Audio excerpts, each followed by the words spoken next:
Oh, great, great. Enjoying another day. Excited about this one. As I am Yeah, all of our interviews. I love them. it just keeps getting better, man. Verbs and Pedity were just fantastic, Yeah, man. We're starting off with Dustin, going back to the Becoming and yeah, Project 86 and early days of Demon Hunter type stuff, man. And then yeah, obviously we talked to Jordan from Texas Tech. Just been a great day yeah. of music and Oh, sports yeah, both, right? We always yeah, we always love those days of music and sports. And yeah, Dane, there's a we have a soft spot for drummers, and we think that they really do push the band to new heights. There's a drummer I followed. I got to see him several times. I remember the first time I saw these guys, I'd already been listening to them for a long time. Dan has actually worked with several of the, in my opinion, some of the best bands out there. Dan Johnson. I saw him worked with Red for quite a long time. Amazing rock band. Spent some time with Love and Death in their own right. yeah. Amazing. By the way, check their cover of Bieber. They made "Let Me Love You," which is already cool, even more cooler. And now they're doing this Yeah. thing with a band called There Is No Us. Can't wait to showcase that. Just three different amazing products plus other things that Dan has worked with. In my opinion, just one of those top of the metal and beyond active drummers. I put him and Yeah. Yogi. I put him alongside of Joey. Just some of those Yeah. great iconic drummers, man. So I don't Yeah. want to waste any more time because I'm fanboying out. I'm gonna get right down to it and bring on Dan Johnson. How you doing, brother? Good, man. Thanks for saying that. Cool stuff, man. I appreciate the kind words, bro. All true, Yeah. man. Like I said, when I saw you, you guys were at when you were with Red, you were at a concert in this place called Entrust Arena, and you were coming through, Oh, and love that place. Love that place. I was like, I can't. I have to admit this. I elbowed some kids to get to you. I was like, move out of my way. So I'm running up, man. Hope that kid's okay. Nice. But no, I'm just kidding. But man, everything, like I It's said, all right. everything you've done is awesome, man. So, Dan, we Thanks, got some man. questions for you that I think you're gonna get a kick out of. So I'm gonna go with the first Yeah. Sure. one. So obviously, before working with There Is No Us, which is great, Yeah. before Love Yeah. and Death and Red, and even the gigs you do on the side, when did you first start playing drums, man? How old were you? So about like a freshman in high school. So 13, 14 years old. Okay, So okay. yeah, and then I did the marching band, started out with marching band. That's where I got going. So a lot of drummers, we were talking to Jason from Shadows Fall a while back, and he said he played guitar and different Oh, things he's as a great well. drummer. Yeah, That man. guy's But good. a lot of these drummers will do multi things. Did you play other instruments as well, or has it strictly been drums? I have never played another instrument, but I'm not opposed to trying something now. I got some keyboards and going. I just picked up a Oh, sample nice. pad, so I'm trying to branch out a little bit. But I mean, There you go. I'd be up for learning something else. You Okay, know, Oh, okay. yeah. yeah. Air guitar. Besides air guitar, no, I There don't you go. play any Yeah, other man. instrument. Guitar Hero and all that. I Yeah, got you, man. yeah, So I love it, man. So yeah, but just something we wanted to ask along the way is Yeah. of what you played and all that. If you with your set, because I grew up playing PDP, maybe a little bit of for a second the technical side. What's your favorite brand Yeah. right now, though? What's your favorite brand? Well, I play D drum, and I'm proudly Okay, a D drum okay, artist, and I love those got you. drums, and they're great guys to me, and so they're great shells, and you know I can't complain about them. So Yeah. Love it. uh, Got you, man. Got you. I thought so because I know I saw some of your links, but I just looking at that. Awesome, man. Dan, you want to go with question Yeah. two? Yeah. Dan, with this next one, we kind of get an idea of, all the bands you've been in from Red and what you're doing now. Going back with all the things that you've done, all the shows that you've done, the events, festivals, and all those things that you've done in your career. Is there a couple that maybe stand out that you could remember and recall, or maybe even your favorite gig that you've done? all right, so if I'm thinking one if I'm gonna pick one right off the top of my head, it's just tough to narrow down because I've been lucky enough to play some really amazing Yeah. places, but I remember we did these shows with Rammstein, that German band, Okay. and Wow. my life was changed after that. They were the most incredible thing I've ever seen. So Dude, that's it's crazy. so. I'm gonna say this, and I made it a point, and Dana and I, we only interview people that we enjoy, right? So Yeah. the way you probably thought about Ramstein when I first started contacting you, I was like, oh my god, Dane Johnson texted me. He's like, shut up. It's like the way you probably felt about them, man. It's how I felt about you. So that's cool. Oh, dude, We that's nice, where man. where was that show at? Where did you guys play that one Yeah. at? I'm It curious. was in Poland, and Okay. Oh, wow. yeah, we did another one. There was two shows we did.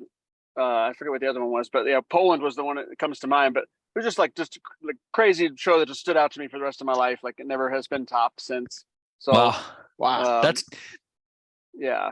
So That's crazy, dude. So, and they say that again. I've seen this. The metal scene's good here, but man, rock is huge internationally, even Yeah. more so, oh right? I bet yeah, it's a whole different thing. Like you think about like download festivals and Hellfest and those things. It's so much bigger once you get out of the country. Rock is like thriving, you know? So Yeah. Those wow. festivals are like, it blows your mind how many people, and those people will travel. They'll take off summers from work and travel around with the bands and follow the bus, and just like, that's their whole life. That's so cool, man. That's so cool. So Dane, that's a good question, man. When I think about influences too, and I'm surprised that some of the people that I hear when I look at the drummers, like when I work with Yogi, we've talked to Jake from Luke Combs, their influences always, Jake's cool, they're dude. Good guys. They're good drummers. When they tell me their influences and they break down who made them tick, right? Man, when I look at maybe your body of work and what I think when I hear it, who's been your biggest influence on you as a drummer or an artist, if you will? So I would have to say like Matt Sorum from the Cult, and Morgan Rose, like Seven Dust, and Abe Cunningham, like from Deftones. Like those are some of my favorites that stood out and really like made me want to even dive deeper into it and stuff. And I especially like hard hitting, flashy guys. I like hard hitting, just flashy drummers too. Like the guy from Godsmack, Shannon Larkin. He's amazing. Like and Will Hunt. He's another one of my favorite ones. Yeah, just so incredible. Many influences, man. And it's neat where I always talk about, I grew up, it's funny. Everybody has that album they played, like you said, with maybe growing up, that first album you played. I'm curious, my first one, I was a 12-year-old kid. I was learning to play drums. I played the heck out of this Carlton Pearson gospel album on repeat. That's what my buddy's like, all right, you're going to learn to play. At that time I was doing gigs in church and stuff, and I played it over and over again. What's an album? Maybe it is the Cult. Maybe you said that. Was that what you used to listen to growing up to play, or?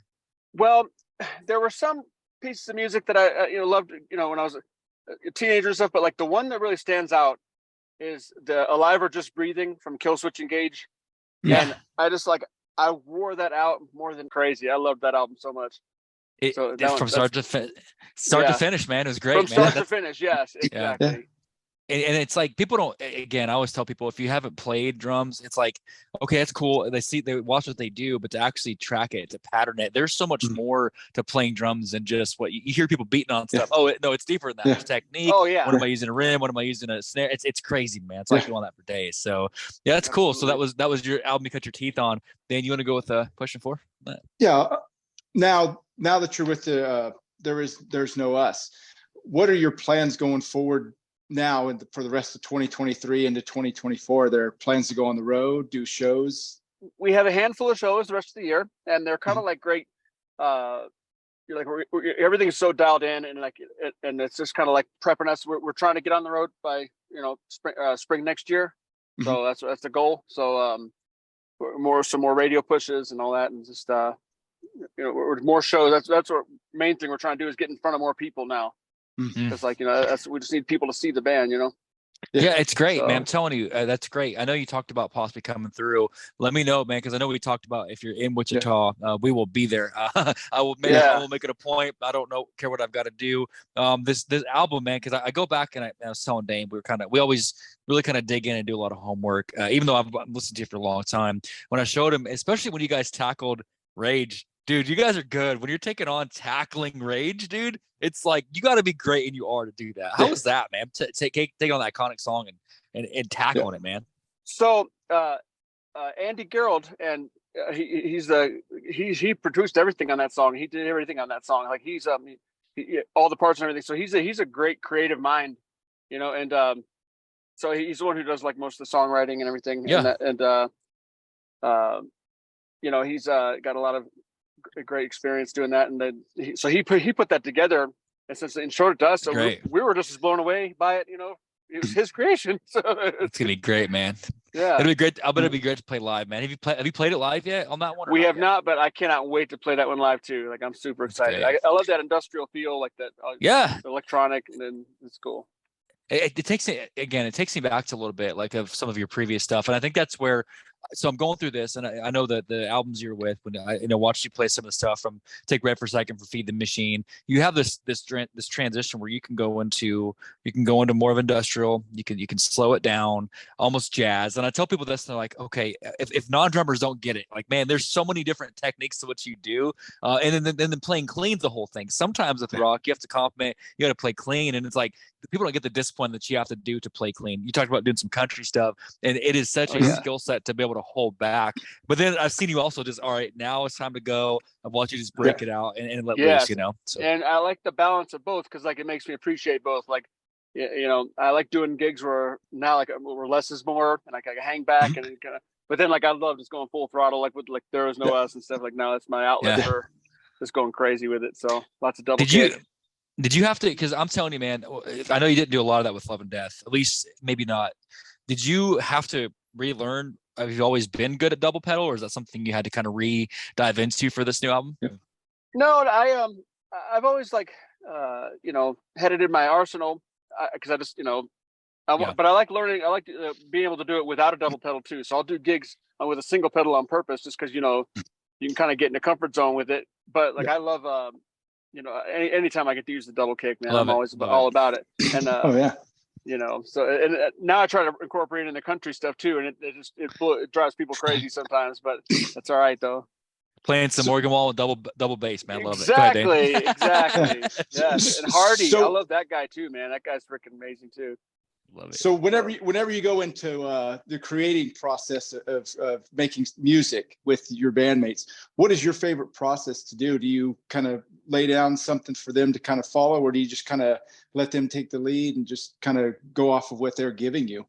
You know, I love that question, man.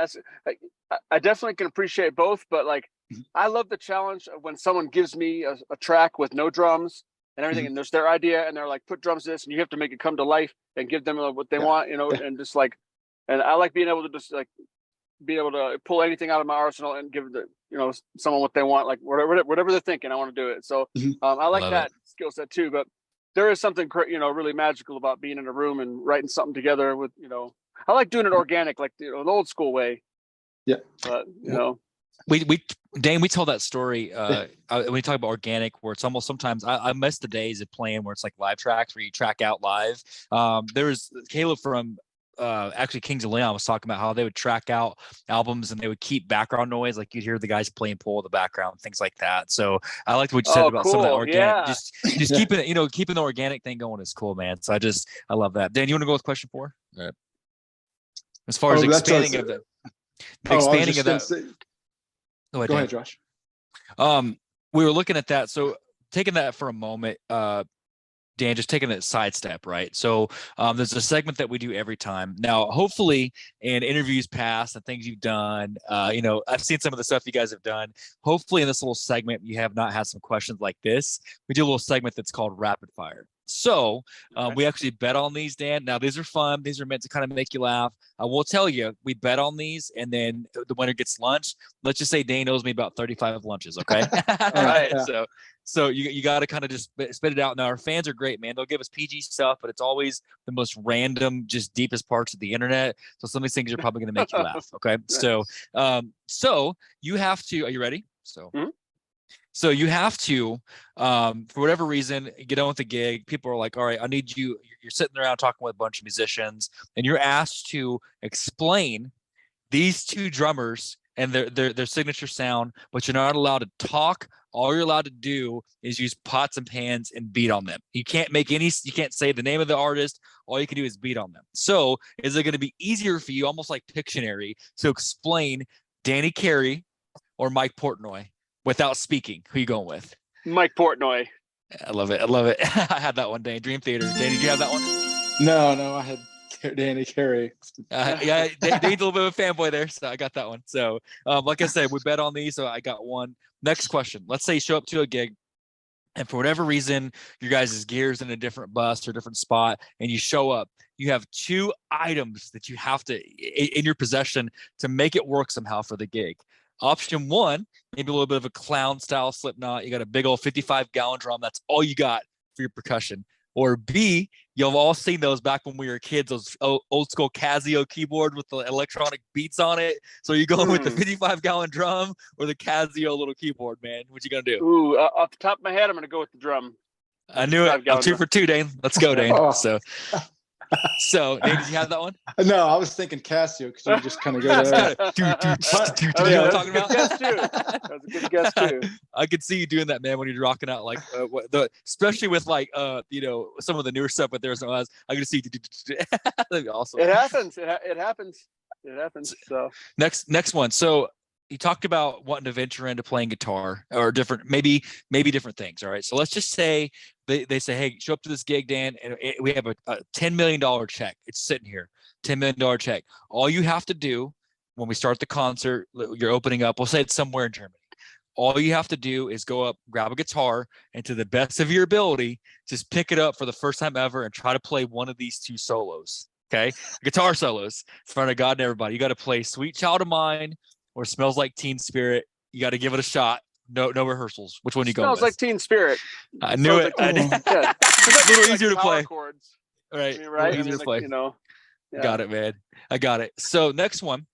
I know you've had a chance. Like I told you, everything you touch turns to gold. Everything you hit turns to gold. I'll say it like that. So you get a chance. Remember, time doesn't exist. This is the multiverse. You can go back in time, right? You're asked to do a one shot. You get to fill in and play drums for one of these 2 songs. Both these guys are on stage. Okay. So option 1, Back in Black.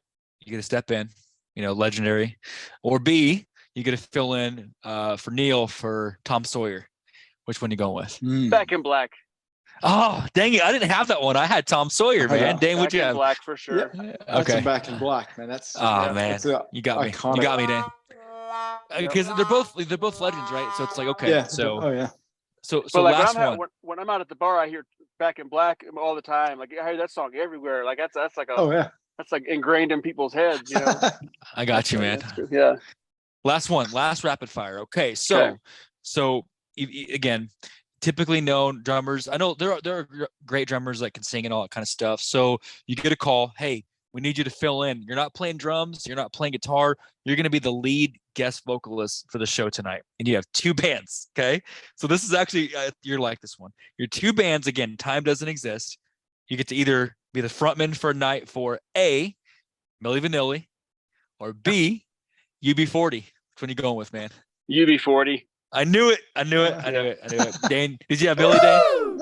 Yeah, I had Milli because all you have to do is lip sync. Right, or Blame on the Rain, man. I love it. That's great. Thanks, Dan. Again, man, I appreciate you. Hopefully, in interviews you've done, you haven't had something like that. It's the thing we do called rapid fire. So, those were fun. Thanks, man. Appreciate it, man. So, last segment, I'll give it back to Dane for that last segment, man. So, yeah, Dan, for this segment, we call it an open mic. We kind of open the floor up to our guests to kind of ask them if they've got a mantra or kind of a philosophy they've carried through their careers to kind of get them through things, to help them build themselves, that they can maybe pass on to the younger listeners and viewers that aspire to be where you're at. We always just ask if there's maybe something that you've carried with you, or a philosophy that you can kind of pass on. That's good. That's a good one. I would, off the top of my head, I have to say, like, just never stopping. Like there's no such thing as not doing it and not getting it done, and just like, and not that just doesn't exist. And I guess right now I'm at like a point in my life where I'm trying to like self-reflect and like, and make sure that I'm on, in check and ready for the next level, and kind of just like, kind of fixing things and like making the fine tuning, but I would say like I don't care about what other people think as much, and like just stay the course, and don't let anything take you off that course, no matter what it is. It gets cut out of your life if it's taking you off the course. So man, that's awesome. And what's neat about this, Dan, and I think I've heard a lot of artists say this, and you are no exception. Great artists like yourself. It's funny how the best artists, the most successful, like yourself, and different people we've talked to, they don't care what people think, and they're great. And then they do care. Don't get me wrong, because you want people to like your stuff. But I think it was Chris Dane from JD. He was like, make music that you like. Somebody's going to like it by proxy, right? Thankfully, you're great. People love you, but man, doing what you want and doing what you feel, and not the fact that you're doing metal and then country. That's cool. That's awesome. So, but you do stuff that you love, and people flock to that. We tell our athletes that, Dan, because we do a lot of coaching. We tell our musician friends say that it's okay to just be yourself, and people will gravitate to that. You don't have to tailor to them, make them come to you. That's the beauty of art and music, is people will flock to you for who you are. You don't have to make something that you're not. It's cool. Yeah. And just believe in what you're doing. And just no matter what it is, believe in it, and then people are going to believe you. Man, Dan, that's just words of wisdom. Dan, do you have anything to add to that? Because that's just powerful. No, I mean, like you said, it's words of wisdom that need to be said. You can't say that kind of stuff enough, and you hear it from people like yourself, Dan, that are successful in what they're doing, and are, like you said, looking to go to even the next level, which I can't even imagine what that next level is, hearing some of your stuff. So I can't wait for that next level you're shooting at. So that's a great message to bring to the younger viewers, and to people like me as well. I mean, like you say, no matter what level you're at, you always feel that you can go to another one. Repetition too. That's the last thing I'm going to say. Repetition is key. Man. Day in, Dan, day out. I think Dan, I'm telling you, man, I can't wait to see what you do with There's No Us. We will be there. Like I said, man, give me the notice. We'll celebrate it. We'll be there. I can't wait to continue to cheer you on. Please let it be known that this is the first of many. Open invitation. You're part of the alum. Please come back. Maybe we can. Man, we can maybe gear it around when you get some more content out with the new album. We'll do that. For sure. Absolutely. Man, Dan, I'll say this in closing, and I mean it with all my heart. Bucket list. I've followed you for a very long time from your projects. It's an honor, man. Thank you for taking time out of your busy life. Here, brother. All right. I mean, I'll be talking to you guys soon. All right. All right. Awesome, man. Well, we'll be in touch, Dan, and you take care, and we'll catch up soon. Okay. Thank you, brother. See you later. Thanks, guys. Thanks, man. Have a good one. So, Dan, I'm telling you, man, just that's like, I'm trying to phrase this in a way. The top of his game, never satisfied, always hungry. What do you say to someone like that, man? They just inspiring, So the only thing you really can say to people like that, thank you. Thank you for the content you put out. Thank you for being in the game this long and being still motivated and invigorated to be out there at every gig you do, every event you do. I mean, you're putting great things out, and you're passing a great message on to anybody that wants to be like you, or even just starting off. You put a good message. Do you remember when he said it? And I think it was Dustin said it too. It's like Dan represents like this positive metal vibe. It's like it's a band, right? So what he's doing, you notice the bands that come together, he kind of made mention to some of his influences. It's like, it's not just a drummer, it's not just guitarist, it's a brotherhood, right? Or sisterhood, fraternity, right? They come together and they really make magic happen. And I'm telling you, it's nice to see. It's like a shark. He's moving along, right? He's moved through his time with Red, moved through his time with Love and Death, which by their own right, those right there could have been more than enough to be in lifetime achievements, but he's not satisfied. He doesn't want to stop. He wants to take other things and give back, and he continues to do that. I'm telling you, dude, when I saw him play live, it was cool. He was it was a festival type thing, and there's like 20 bands. I didn't care about them. I came to see him, and it's like you see him on the cage, and he is just gonzo animal style, just getting it right, and he's just tearing it up. But then he's got things where he'll do country, where it's like he'll step back, change entirely the way he plays, man. And just for those of you that have ever played, you can back me up on this. You know what it's like. It is different worlds, and then you bring it all together and you make this polished. It's amazing, man. So and that kind of stuff comes with discipline. The discipline he has for his craft, and he can play, any sounds like any genre. I mean, going from what he does to country, and it's amazing. I'm telling you guys, that's when you truly call them artists. That's why you call them artists, because they're not just top of the game. One thing. Yeah. He talked about repetition, and I challenge anyone out there that's ever played drums, go out there and do it for an hour and see how your wrists feel, how your ankles feel. It's a technique. There's technique to playing. I'd play for a 3 or 4 hour set sometimes, and I'm telling you, you'd be sweating, drenched, dog tired. Just like we tell our pitchers, pitch every day, right? Or athletes. Dan talked about that. You got to play every day. You have to practice every day, and you got to get it done, man. So that was an epic one. Dan, I was jonesing for that one. That's amazing. So Dan, thank you on behalf of all the many things you continue to do. So Can't wait to have you back on in the future. Yeah. So that's it, Dan. That's a nightcap tomorrow. I'll close on this. Got two amazing ones tomorrow night, Dan. We got Carolyn stopping by, SEC, Florida State, broadcaster, and our nightcap for tomorrow, Shippy stopping by from Oklahoma State, Dan. So love it. Let's Can't go. It's going to be a great week, guys. We got a lot coming up this week. We'll share with you in future episodes, but we're going to end it on that. And I want to say thank you as always. Don't forget that we love you. And Dane, thank you for listening.